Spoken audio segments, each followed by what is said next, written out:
Assalamualaikum warahmatullahi wabarakatuh. Kembali lagi dengan Ibu di mata pelajaran Bahasa Indonesia. Kali ini Ibu akan menjelaskan mengenai mengidentifikasi unsur cerita fantasi. Tapi sebelumnya Ibu akan membacakan terlebih dahulu mengenai KD dalam pembelajaran Bahasa Indonesia kali ini.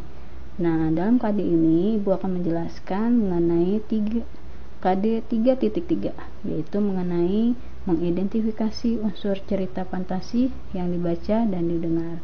Nah, adapun tujuan pembelajarannya yaitu 1. Siswa mampu memahami definisi fantasi. Siswa mampu mengidentifikasi karakteristik ciri-ciri cerita fantasi. 3. Siswa mampu menelaah struktur dan kebahasaan dalam teks cerita fantasi. Nah, pastinya kalian pernah membaca atau mendengar mengenai cerita fantasi. Tapi cerita fantasi itu seperti apa ya? Masih ada yang belum mengerti akan cerita fantasi. Pastinya pernah mendengar tapi belum mengetahui.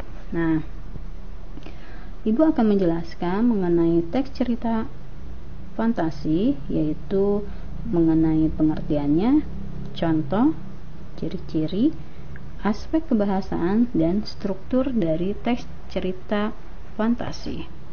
Nah, kalau kalian ingin mengetahui apa sih cerita fantasi itu, nah, cerita fantasi itu adalah kalau di dalam awal kita melihat teks cerita fantasi, ketika kata teks berarti sebuah tulisan.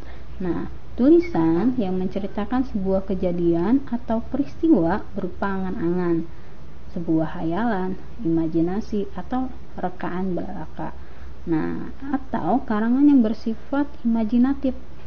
Gampangnya gini, cerita fantasi merupakan teks cerita yang dibuat berdasarkan imajinasi si pembuat atau si penulisnya.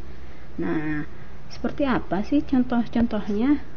Nah, contoh dari cerita fantasi itu ada seperti film atau cerita Harry Potter, Gundala, Nataga, The Little Dragon, Anak Lemburan, Timun Emas, kemudian ada Panji, Anak Milenium, Saras 008, dan lain sebagainya. Jadi, ketika cerita fantasi itu adalah sebuah peristiwa yang diceritakan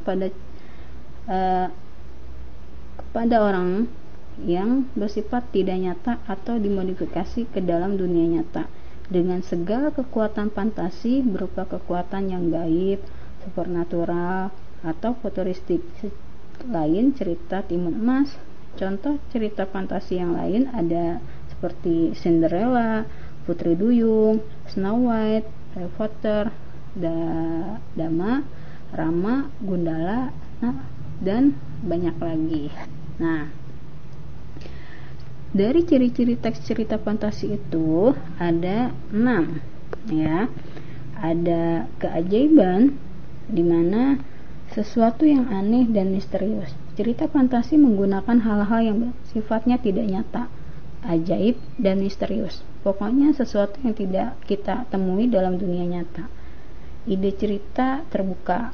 Ini artinya penulis bebas menuangkan segala imajinasinya atau bebas berhayal. Tidak ada batasan terhadap realitas atau kehidupan nyata, sehingga penulis atau pengarang bisa mengembangkannya dengan sesuka hati.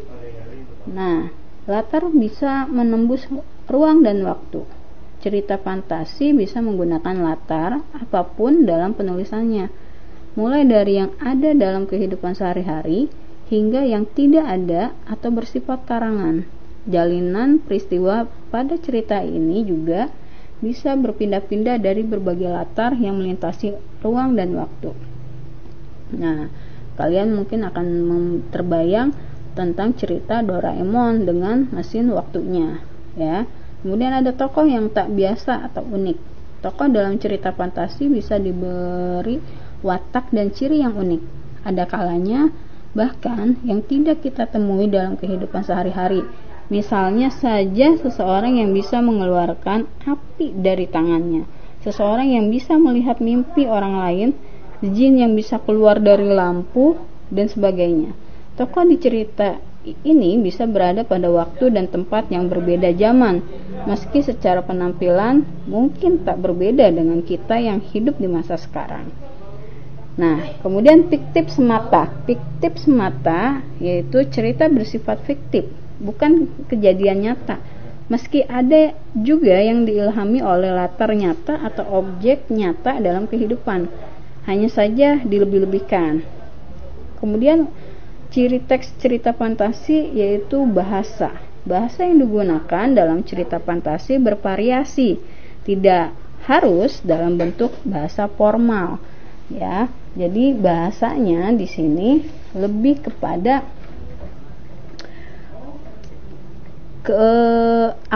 keefektifan dan kreativitas serta lebih ke ya. Dan ada pula beberapa kaidah kebahasaan dari sebuah teks cerita fantasi. Di antaranya yaitu penggunaan kata ganti dan nama orang sebagai sudut pandang penceritaan. Nah, misalnya kata ganti aku, mereka, dia, Doni, Erza, ya. Lalu penggunaan kata yang menyerap panca indera dalam deskripsi latar, misalnya tempat, waktu, dan suasana. Contoh deskripsi latar tempat, misalnya 3 rumah bergaya kerucut menyambut mataku, emas dan berlian bertaburan di dinding rumah itu. Nah, sedangkan contoh dari latar suasana, misalnya setetes air mata pun jatuh dari wajah sang ratu, tak sepatah kata pun terdengar dari bibirnya. Kamar yang megah ini terasa sunyi dan penuh kesedihan. Nah, itu adalah contoh dari latar suasana. Sedangkan untuk latar waktu, contohnya misalnya seperti tengah malam tak ada bintang di langit itu, mendung hitam nampak menggumpal, lorongan serigala bersaut-sautan menyambut malam yang semakin larut. Nah, ya, itu beberapa contoh dari deskripsi tempat, waktu, dan suasana. Nah, yang ketiga, menggunakan pilihan kata dengan makna kias dan makna khusus. Nah, ya. Kata sambung penanda urutan waktu.